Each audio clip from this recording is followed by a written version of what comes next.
Thank you for holding this hearing today, and thank you for reminding us all why we're here today.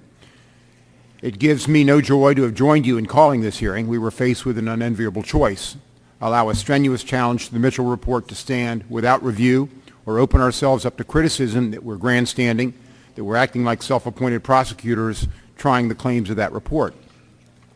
In the end, we decided we had a duty to probe the challenge, that we needed to help determine whether the Mitchell Report, with its 409-page sordid picture of backroom drug deals and players injecting each other with illegal substances right in their locker rooms, whether that report could and should still stand as proof positive that baseball's efforts to combat illegal drug use needs a fresh look.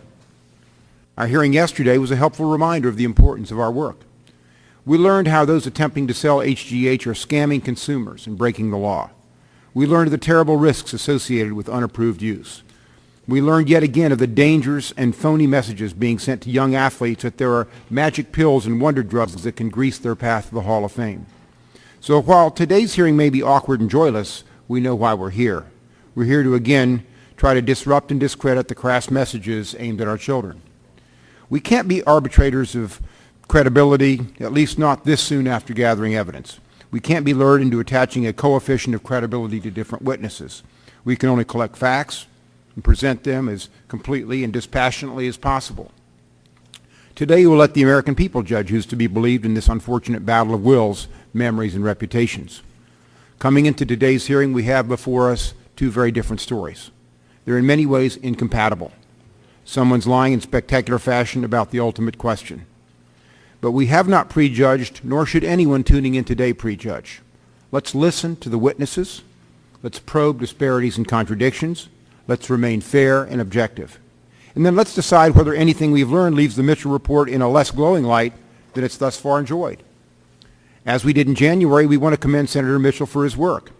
He was saddled with a daunting task and list of obstacles: no subpoena power, little cooperation from players, and only tepid enthusiasm among owners more concerned with filling seats than protecting public health. He produced a sober, even-handed document whose factual assertions, with little exception, have remained unchallenged. Today, we offer a stage to the primary, most vocal challenger. What better way to further examination of the strength of the Mitchell Report than to offer someone of Roger Clemens' stature the chance to tell his story and have that story in turn examined as well. Mr. Clemens, because of the scrutiny he's received, because of his accomplishments and profile, because of the good work his foundation has done for many years, deserves this opportunity. And so does his former friend, trainer, and now accuser, Brian McNamee. At our first hearing on January 15th, we learned from Senator Mitchell that players were required to consent to an interview before seeing the evidence against them.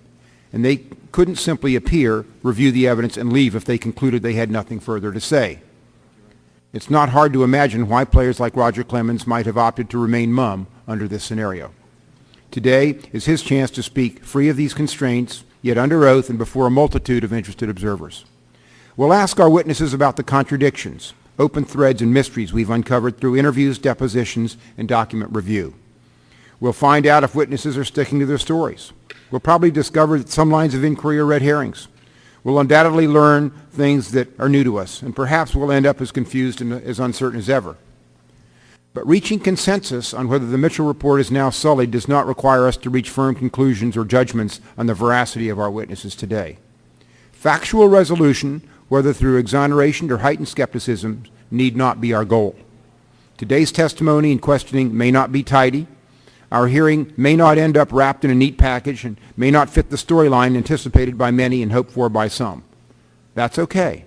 I think we'll have heard and learned enough to soon conclude whether we can return to the process of implementing the best of Senator Mitchell's recommendations. This is not a court of law. The guilt or innocence of the players accused in this report and of the accusers is not our concern. Our focus is and has been on Senator Mitchell's recommendations more than his findings. We're here to save lives, not ruin careers. Why? Because the health of young athletes across the country is at stake, and we won't hesitate to defend their interests, even if the process isn't always pretty. Thank you.